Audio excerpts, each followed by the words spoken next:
We gaan over naar een plek ergens in Midden-Limburg voor het onderdeel Banken met Dree. En je weet het, de Peters zit ergens op een bank. Dree, waar ben je vandaag? Ik zit eigenlijk op een plek wat eigenlijk voor de volksmond hier de Galgenberg heet. En een plek die al van alles met gemaakt heeft in de loop der eeuwen, zou ik bijna zeggen. Vlakbij de school, de nieuwe school, de ANU school, Synergie-school heet het noemen, maar vroeger was het Avantia school. Dat is de eerste keer in mijn hele politieke carrière dat er een besluit wat genomen is geworden om de school niet meer te gebruiken, werd heropen. En dat kwam door een actieve burgerie hier aan de kapel. Die zachten die school moet blijven. En die kwamen een hoop stampeien maken op het stadhuis. En uiteindelijk is het stadsbestuur omgegaan en hebben ze niet de aanvankelijke plannen uitgevoerd. Om die daarachter te plaatsen op de Onze Lieve Vrouwenveld. Nieuwbouw in Onze Lieve Vrouwenveld, dat zou bijna 1 miljoen goedkoper zijn dan aanpassen van het Alfonsus school. Maar het is wel de moeite waard. Hè? Maar goed, maar die miljoen is veel geld, zeker als het gemeenschapsgeld is. Maar er is nog meer gebeurd hier op deze plek. Eindelijk kun je langs de molen. Eindelijk, wel een weekje maar aan, maar eindelijk kunnen de mensen een keer langs je molen wandelen. Ja. Maar ik ben eigenlijk met jou in gesprek, jongen Wilbert, en het ging over die Galgenberg. Ja. Jij vertelde daar iets over, vroeger was hier een beetje de scheiding van Roermond, Gelre en Gulik ook hier een beetje. Hè? De scheidingsweg was de grens, 600 jaar lang tussen Gelre en Gulik. En vandaarom heten ze aan de overkant van de straat ook allemaal Schmid en aan deze kant Smeets. Is dat zo? Ja, dat heeft daarmee te maken. Maar in 1410 stond hier dus een galg. En als je dus uit Heinsberg of Keulen kwam, over de Keulse baan of de Heinsbergse weg, dan moest je omhoog en dan zag je daar die galg. En dan wist je, nou hier moet je uitkijken, want hier moet je je gedijs houden, anders dan kom je daar te hangen. In 1410 is dat voor de eerste keer gemeld. In 1613 zijn hier ook nog een stuk of bijna 70 mannen, maar overwegend vrouwen verbrand. Omdat ze verdacht werden van hekserij. Hè. Er was allemaal slechte oogst en kinderen overleden in de wieg. En nou, dan dachten ze dat het toverij was. Dus zijn 70 mensen hier ter dood gebracht. En in 1400 en daarna is dat eigenlijk een open plek in het ding gebleven. Ja. De molen is in 1882 neergezet, maar ja, die molen die was niet te hoog genoeg, dus ze hebben er een stukje opgezet. Ja. Kan je ook zien. Een beetje rare vorm, maar die wieken zijn er uiteindelijk toch afgewaaid. En als je nou hier, dit was eigenlijk in de jaren 70 stonden hier noodgebouwen van de MAVO, van de meisjes MAVO.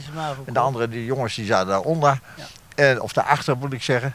En toen die weggingen, toen dacht de gemeente, nou dan gaan we hier lichte industrie neerzetten. Ja. Dus dat was in 1978. En daar ging de buurt natuurlijk flink tegenaan. En de burgers die zijn heel erg boos geworden. Dus met name hier een actiecomité van Joop van der Zalm en Joep van der Rotte. Die echtparen moet ik zeggen. Ja, ja. Want die vrouwen deden goed mee. En die hebben toen bij 286 enquêtes hier rondgebracht in de buurt. En 80% wouden hier een speelplek hebben. Ja.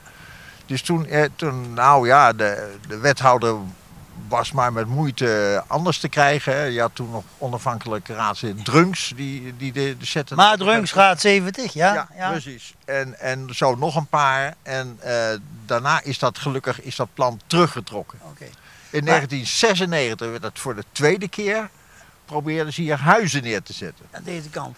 Ja, dit stuk en ook het stuk daarachter. Een stukje is gelukt, hè? Ja, maar die daar op het hoekje, die wou niet verkopen. Oké. En toen konden ze het niet door hierheen. Ja. En dat betekent dat in 96 hebben ze weer bakzijde moeten halen. En toen is het weer open gebleven. En nu, bij de Synergieschool, hebben ze dus eindelijk hier in totaal 5, 6 bomen geplant. Daar 2, 3 appelboompjes, notarisappeltjes en sterappels.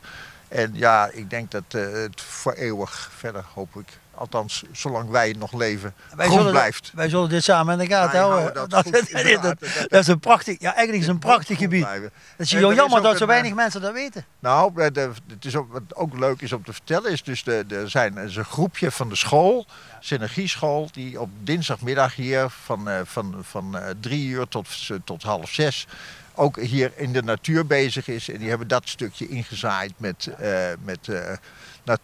met allerlei wilde kruiden. En daarachter hebben ze narcissenbolletjes geplant die mooi uitgekomen zijn. En zo, Ik zag zelfs een insectenhotel daarachter tegen die school aan. Precies. Ja. Ja, zo moet je de kinderen wel. Dingen, ja. Moet je de kinderen wel bezig. Zo krijg je kinderen een natuurbeleving. En dit is al sinds mensenheugenis is dit een leuke speelplek voor kinderen uit de buurt. Ja, en ook voor mensen vroeger om vrouwen op brand te steken.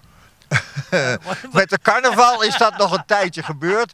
Dat comité Galgenberg heeft dus dat bord opgericht. Ja, weet ik. Met die galg, hè, om die geschiedenis duidelijk te maken. Ja. En ze hebben elk jaar de meiboom geplant. En ook met de carnavalsdinsdag hebben ze hier heksen verbrand. Ja. Dus dan werden er 5 poppen hierheen gevoerd. Die werden beschuldigd en die verdedigden ze zich niet. En dan waren ze dus schuldig. Geweldig, dus, geweldig dat ze dat in eer houden. Hey Wilbert, hartstikke bedankt jongen. Je weet veel van ons. Misschien dat we elkaar nog een keertje treffen. Want, ik weet nog wel een paar onderwerpen. Ja, je hebt nog wel een paar onderwerpen. Dus we houden elkaar in de gaten. Afgesproken. Hartstikke bedankt. Ja, beste Louis, dat was weer een uitzending van Banken met Dree voor deze week. De volgende week doen we iets van de zonnebloem in Posterholt. En denk keer, ik heb ook een leuke bijdrage en ik wil dat keer even via Banken met Dree laten weten. Ik krijg ondertussen steeds meer aanmeldingen. Maar zorg dat je erbij zit. Misschien selecteren we een item voor Banken met Dree. Voor ziens.